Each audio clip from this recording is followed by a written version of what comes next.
Imagine living in a house where you pay the bills, follow the rules, and carry the family name, yet you are never allowed to sit at the dinner table when the big decisions are made. Imagine being a citizen of the most powerful empire on earth, holding its passport in your hand, while your voice is systematically silenced in the very halls of power that govern your life. This is the dark reality of Puerto Rico, a tropical paradise that has become a gilded cage, caught in a century-long tug-of-war between two worlds, and now, the centerpiece of a cultural firestorm that threatens to tear the fabric of the American identity apart.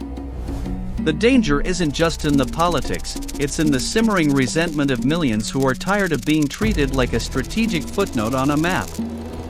To understand the shadow hanging over Puerto Rico today, we have to look back at how the trap was set.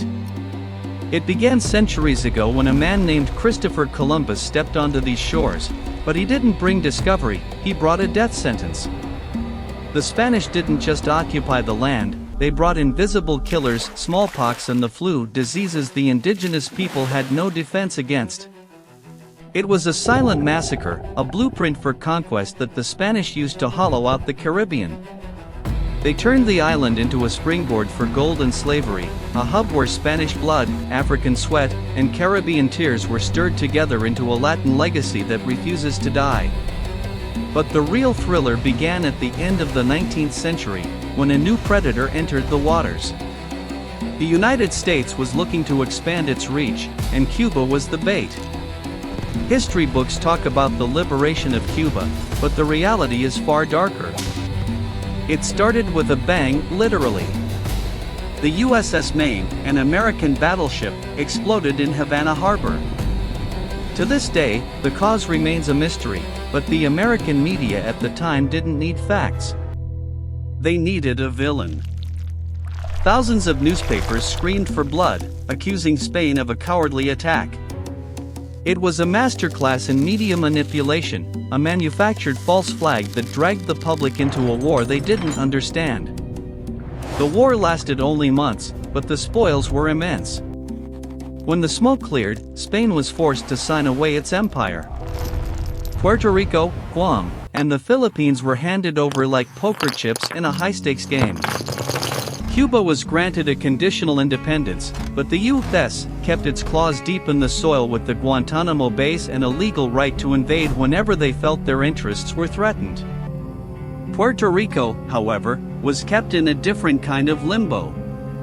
It became a new kind of colony, a territory that belonged to the U.S., but was not a part of it. A place where you are American enough to die in their wars, but not American enough to vote for the person who sends you there. By 1917, the U.S. granted Puerto Rican citizenship, but don't let the gesture fool you. This wasn't about equality, it was about manpower and control. As the world moved into the Cold War, the tension on the island reached a breaking point. In 1950, a nationalist movement rose up, led by Harvard-educated minds who were tired of the Commonwealth mask. They wanted true independence. They wanted their dignity back. But the empire doesn't let go so easily. The U.S. responded with iron-fisted suppression. Protesters were labeled as domestic terrorists. The CIA's shadow loomed over every street corner, and rumors swirled of assassination plots against President Truman. The uprising was crushed, and the island was forced back into its subservient role, rebranded as a free associated state, a title that sounds like freedom but feels like a leash. Why won't the U.S. just make Puerto Rico the 51st state? It's not about the money, despite what the politicians tell you. They claim Puerto Rico is too poor, but history shows they've admitted states like Mississippi and Alaska when they were in far worse shape. The real conflict is about the benefits cake and the balance of power. If Puerto Rico becomes a state, it gets 2 seats in the Senate. Those 2 seats are a nightmare for the conservative establishment. Why? Because the 3 million people on that island, along with the 6 million Puerto Ricans living on the mainland, represent a demographic shift that could change the U.S. government forever. They fear that a Latin majority state would naturally lean toward the Democratic Party, tilting the scales of power in Washington permanently. It's a cold, calculated game of political survival where the rights of 3 million citizens are the collateral damage. This brings us to the modern battlefield, the Super Bowl. In America, the Super Bowl isn't just a sports event, it's a secular religion, a massive propaganda machine that broadcasts American values to 100 million people. But this year, the script was flipped. When the halftime show began, it wasn't a celebration of traditional Americana. It was a takeover. Bad Bunny, the global phenomenon from Puerto Rico, took the stage and did something that sent shockwaves through the heart of the country. He sang in Spanish. Not just one song, but a 14-song set that celebrated Latin culture, Puerto Rican identity, and the resilience of a people who refused to be erased. The reaction was immediate and vicious. The conservative towers of the U.S. erupted in fury. Donald Trump himself led the charge, calling it one of the worst halftime shows in history. The argument from his camp was simple: this is America. Why are you singing in Spanish at our most important event? Are you trying to insult us? They saw it as an invasion, a sign that the traditional American culture was being drowned out by a Latin tide. But from the other side, the message was clear: we are here. We pay taxes. We are citizens. And our language is just as American as yours. Bad Bunny isn't just a singer, he's a political lightning rod. At 31, he has used his platform to attack the corrupt governors of Puerto Rico, to protest the crumbling infrastructure of his home, and to challenge the very foundations of the U.S. relationship with the island. During the Grammy Awards, he stood on stage and demanded respect for the immigrants who are often treated like ghosts in the machine. He is the face of a new generation that doesn't care about fitting in. They want to be heard on their own terms. And that is exactly what scares the establishment. They can handle a colony that stays quiet, but they don't know what to do with a territory that has the world's biggest pop star as its mouthpiece. This cultural war is deeper than just music. It's about the soul of a nation that calls itself a melting pot but often refuses to let the ingredients actually mix. Look at the icons of Puerto Rican music: Ricky Martin and Bad Bunny. Ricky Martin was the safe version of Latin culture in the 90s, singing the World Cup anthem and living the vida loca. He was the bridge. But Bad Bunny is the wall coming down. He doesn't translate his lyrics. He doesn't apologize for his accent. He forces the mainland to listen to him in his own tongue. And for those who believe in white supremacy or the idea that America must remain a monolith of English-speaking traditions, this is a declaration of war. The drama intensified when figures like Gavin Newsom, the governor of California, stepped into the fray. By praising the show as a masterpiece of diversity, he wasn't just talking about music, he was picking a side in the 2024 election. It's a calculated move to court the 60 million Latin voters in the U.S., people who are tired of being told they don't belong. The Super Bowl stage became a microcosm of the entire American struggle, a fight between a progressive vision of a multi-ethnic empire and a conservative vision of a protected, traditional fortress. But let's look at the island itself, away from the neon lights of the Super Bowl. Puerto Rico is home to some of the most unique natural wonders on the planet, like the bioluminescent rivers.